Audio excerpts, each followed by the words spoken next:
Dears, അനഗമിസ് ആണ്. മക്കളെ, നമ്മുടെ ലെജിസ്ലേച്ചർ എന്ന് പറയുന്ന ചാപ്റ്ററിൽ നമുക്ക് ഇമ്പോർട്ടൻ്റ് ആയിട്ട് പഠിക്കേണ്ട ഒന്നാണ് ലോ മേക്ക് ചെയ്യുന്നത് എങ്ങനെയാണ്. ലെജിസ്ലേച്ചർ എന്ന് പറഞ്ഞ ചാപ്റ്ററിൽ മാത്രമല്ല, ആസ് എ ഇന്ത്യൻ പൗരൻ എന്ന നിലക്ക് നമ്മളെല്ലാവരും എന്ത് ചെയ്യണം, അറിഞ്ഞിരിക്കണം എങ്ങനെയാണ് നമ്മുടെ രാജ്യത്തിൽ നിയമങ്ങളൊക്കെ ഉണ്ടാക്കുന്നത്. അപ്പം എങ്ങനെയാണ് നമുക്ക് നോക്കിയാലോ. പ്രധാനമായും 5 സ്റ്റേജസ് ആണ് നമുക്ക് ലോ മേക്ക് ചെയ്യാനുള്ളത്. ഈ 5 സ്റ്റേജസും ലോകസഭയിലും രാജ്യസഭയിലും ഉണ്ടാകുമെന്നുള്ള കാര്യം എൻ്റെ മക്കൾ ആലോചിക്കണം. നമുക്കറിയാം, നമ്മുടെ ഇന്ത്യൻ ലെജിസ്ലേറ്റർ എന്ന് പറയുന്നതാണ് ഇന്ത്യൻ പാർലമെന്റ്. സോ ഇവിടുത്തെ 2 ഹൗസസ് ആണ് ലോകസഭയും രാജ്യസഭയും. അപ്പോൾ ഈ മിസ് പറയാൻ പോകുന്ന ഈ 5 പ്രോസസ്സും എവിടെ ഉണ്ട്? 2 ഹൗസസിലും നമുക്ക് എന്ത് ചെയ്യാൻ പറ്റും, കാണാൻ പറ്റും. അപ്പോൾ എന്തൊക്കെയാണ് ഈ 5 പ്രോസസ്സ് അഥവാ 5 സ്റ്റേജസ് ഏതൊക്കെയാണെന്ന് നമുക്ക് നോക്കിയാലോ.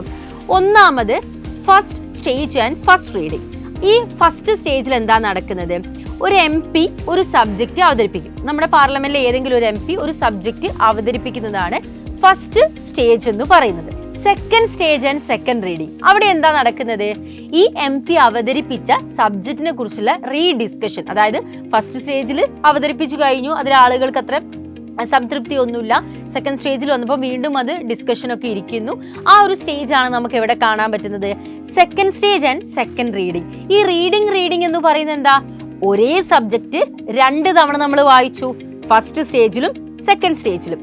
മൂന്നാമത്തത് third stage or committee stage ആണ്. ഇവിടെ റീഡിംഗ് നടക്കുന്നില്ല. അഥവാ ഫസ്റ്റ് സ്റ്റേജിലും സെക്കൻഡ് സ്റ്റേജിലും MP അവതരിപ്പിച്ച സബ്ജക്റ്റിനെ കുറിച്ചുള്ള ഡിസ്കഷൻ നടന്നിട്ടും ആളുകൾക്ക് അതിനോടൊരു താല്പര്യമില്ല, അല്ലെങ്കിൽ എല്ലാവരും അതെന്ത് ചെയ്യില്ല, അത് ഓക്കെ പറയുന്നില്ല. അങ്ങനെയാണെങ്കിൽ ആ സബ്ജക്റ്റിനെ കുറിച്ച് പഠിക്കാൻ വേണ്ടിയിട്ട് ഒരു കമ്മിറ്റീനെ ചുമതല ഏൽപ്പിക്കും. അതാണ് നമ്മുടെ മൂന്നാമത്തെ സ്റ്റേജ്. അതിനെ നമ്മൾ എന്ന് വിളിക്കും? കമ്മിറ്റി സ്റ്റേജ് എന്ന് വിളിക്കും. നാലാമത്തെ സ്റ്റേജ് അടുത്തത്. അവിടെ എന്താണ്? അതിനെ നമ്മൾ റിപ്പോർട്ട് സ്റ്റേജ് അഥവാ റിപ്പോർട്ടിംഗ് സ്റ്റേജ് എന്ന് വിളിക്കും. ഇവിടെ ഈ കമ്മിറ്റി റിപ്പോർട്ട് അവതരിപ്പിക്കുകയാണ് ചെയ്യുക. ആൻഡ് 5ാമത്തെ സ്റ്റേജ്, അതിനെ നമ്മൾ fifth stage and third reading എന്ന് വിളിക്കും. ഈ 5ാമത്തെ സ്റ്റേജിലാണ് ഈ കമ്മിറ്റി തയ്യാറാക്കിയ റിപ്പോർട്ട് MPക്ക് മുമ്പിൽ എന്ത് ചെയ്യാണ്, അവർ അവതരിപ്പിക്കുകയാണ് ചെയ്യുന്നത്.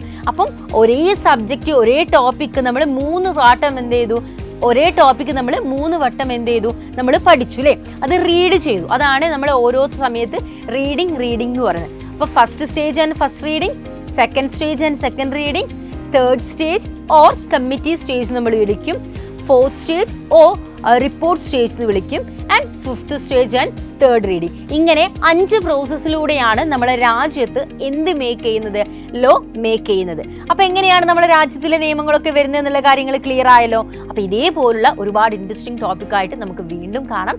So that's all about this video. Thanks for watching us, dears.